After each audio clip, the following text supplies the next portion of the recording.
Hello, hello, hello! Good evening, good morning mga kababayan. Magandang tanghali at magandang gabi po. Ayan, Happy New Year sa ating lahat. Ayan, ating alamin ang mga naiuwing investment ng ating Pangulo mula sa kanyang biyahe sa iba't ibang bansa. Dahil sa iba dyan, karamihan dyan, wala nang ginawa kundi patikusin ang ating Pangulo. Walang daw ginagawa ang ating Pangulo. Wala daw itong ginawa kundi waldasin ang pera ng taong bayan dahil sa kanyang pag-travel-travel kung saang-saang mang bansa at sa pagdalo-dalo nito sa mga iba't ibang bansa. So ating alamin kung totoo ngang walang ginawa at walang naiuwing kayamanan ang ating Pangulo para sa Pilipinas. Panoorin natin to.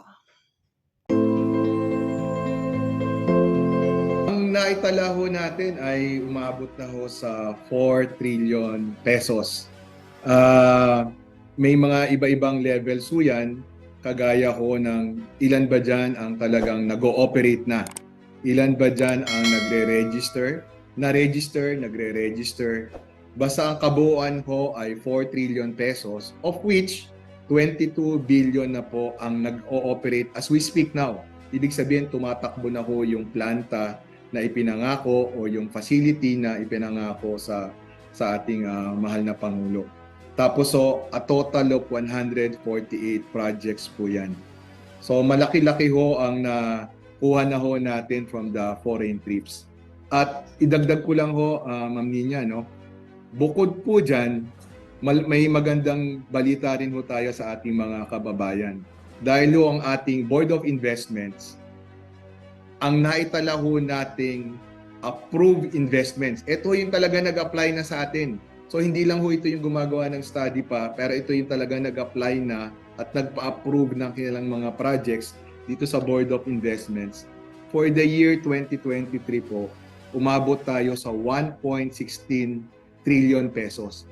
Yan po ang pinakamalaking investment approval ng BOI in our 56-year history. So that's a very good news dahil yan sa tulong-tulong nating lahat. And malaki ho yung parte na ginampanan nung aggressive promotion ho natin, especially with our President as our main salesperson for the Philippines. Magandang balita po talaga yan considering na marami kasi nagtatanong, napakaraming foreign trips pero nakikita po natin ang resulta at sinasabi nyo nga po, no, pinakamalaking approval sa investments sa buong more than 50 years. So ano naman po ang inaasahan ng ating mga kababayan mula sa mga investments na ito sa pagpasok po ng taong 2024? Ito hong mga pumasok na investments natin nitong 2023 are of the transformative type. Ibig sabihin, kung growth lang kasi ang pinag-uusapan natin in basa economy natin, we are already the fastest growing economy in the fastest growing region in the world. Yun hong ating 5.5% growth for the first 3 quarters of the year. We're the fastest growing. Ang gusto ho natin under the leadership of President Marcos Jr. is really to transform the Philippine economy, Philippine industries. Kaya makikita nyo ho yan, si Presidente ho ang talagang ina-advocate niya doon sa kanyang mga foreign travels, sa kanyang mga investment mission, are industries that will transform the Philippines. In particular ho, renewable energy projects, pagkatapos ho yung ating mga digitalization project. Makikita ho natin yun yung mga karamihan sa mga pumasok ngayong 2023. Moving forward to 2024, marami pa ho tayong pipeline of projects also in renewable energy tsaka sa digitalization. At saka ang maganda ho niyan, makikita natin ngayong 2024, kasama na ho sa mga pipeline of projects natin. Hindi lang ho yung mga magtatayo alimbawa ng solar power project. Hindi lang yung magtatayo ng mga windmill power projects. Kasama na ho sa mga papasok dito sa atin yung mga magmamanufacture ng mga equipment and components that are needed by these projects, and we can also export these components and equipment to other countries within the region. So yun ho yung mga aasahan natin for 2024. Patuloy hong tataas yung ating mga investment approvals, pagkatapos mas magdi-deepen pa yung ating transformation for the Philippine economy. Alright. Bukod po dito sa sinasabi niyo nga magandang balita about renewable energy, digitalization ng mga investments, ano po ba ito in particular? At saang mga lugar po sa bansa, let's say, nagtayo ng mga ganitong mga planta or renewable energy sources and factories? Yun, pagka renewable energy, ang maganda kong opportunity dito sa Pilipinas ngayon are in solar at saka sa mga windmill power projects. Ito ho, nakikita ho natin. Kasi hindi naman ho, pag pumunta ho si Presidente sa ibang bansa para mag-promote, hindi lang ho yun basta biyahe. There has been a lot of effort that has been undertaken by government and by the private sector in preparation for these trips. So kagaya halimbawa ho, nung pagpunta niya ho dun sa Brussels, sa Belgium, bago siya pumunta, we made sure that the policies are in place so that we could already receive the foreign investments when it comes to renewable energy. Naglabas ho siya ng executive order noong November 2022 that allowed for 100% foreign ownership of renewable energy projects. Kaya yun ho yung bit-bit niya nung kausap niya yung mga negosyante doon sa Europe.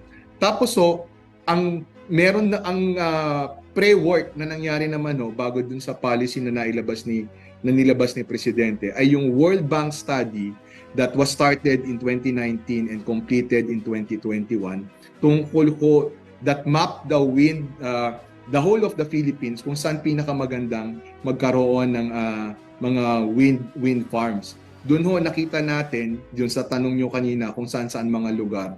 North of the Philippines, tapos yung dito sa kabilang side sa may West Philippine Sea, yun ho yung mga pinakamaganda kong mga lugar para sa ating wind farms. Pati din ko dun sa mga sa Mindoro, maganda rin po yung opportunities natin for wind. Tapos pagdating naman sa solar, as long as meron tayong flat land, maganda ko yung opportunities for solar. Tapos ang nakukuha din ko natin ngayong investment ay yung doon sa floating solar. Kasi halimbawa pagdating sa land-based na solar, of course, medyo kahit maganda na ho yung Pilipinas, meron pa rin tayong limitations kagaya ng ibang bansa. Pero pagdating ho sa floating solar, kagaya ho halimbawa sa Laguna Lake, yung isa hong nakuwang investment ni President Marcos Jr. dyan ho sa Laguna Lake itatayo. So yun ho yung mga lugar na mga nakikita nating pinapasukan. Kita natin kanina na yung for this year, for 2023, ang BOI approved investments ay 1.16 trillion. Previous to this, ang highest on record natin was before the pandemic, noong 2019, 1.14 trillion pesos worth of investments yung na-approve ni BOI. So ngayon pumalo na ho tayo sa 1.16 trillion pesos. So highest on record in the 56-year history. So maganda ho kasi yung pagtanggap din ng ating mga investor dun sa mga policy initiatives ng current administration. Tapos nakikita rin ho nila tulong-tulong talaga yung Pilipinas ngayon, ang mga Pilipino, para makapag-attract ng investments. 398 billion. Sa foreign naman ho, it is 763 billion pesos. Makikita niyo ho, dati ho yan, ang mix natin pagdating sa mga investment approvals, 80-20. 80% is coming from local, 20% is coming from foreign. Ngayon ho, makikita natin, almost 70% na ho yung coming from foreign, tapos 30% yung from local, na baligtad ho. Which is actually very good kasi nakikita natin na yung foreign investors' interest sa Philippines ay lumalaki.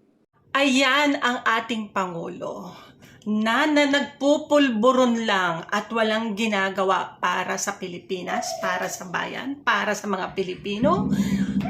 At hindi lang yan mga kababayan, umabot na pala tayo sa 4 trillion or 22 billion na tumatakbo na ang mga planta na naipangako sa atin ng ating Pangulo. At ang kanyang approval investment for 2023 ay umabot sa 1.16 trillion. O di paano yan? Paano na yung mga bumabati ko sa ating Pangulo na walang ginagawa? Ano kaya masasabi nila? Puro batikos na lang.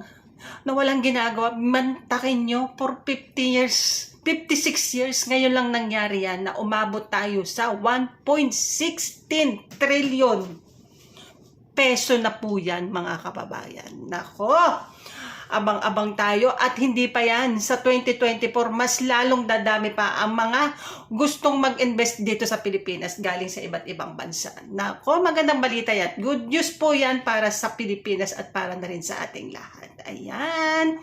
Maraming salamat po ulit sa inyong lahat, mga kababayan. Happy New Year. Sa mga hindi pa po nakaka-subscribe, please tulungan nyo naman po ako. Like and comment, syempre subscribe na rin po. Genius TV po. Mag-iingat pa tayong lahat, mga kababayan. God bless po. Bye!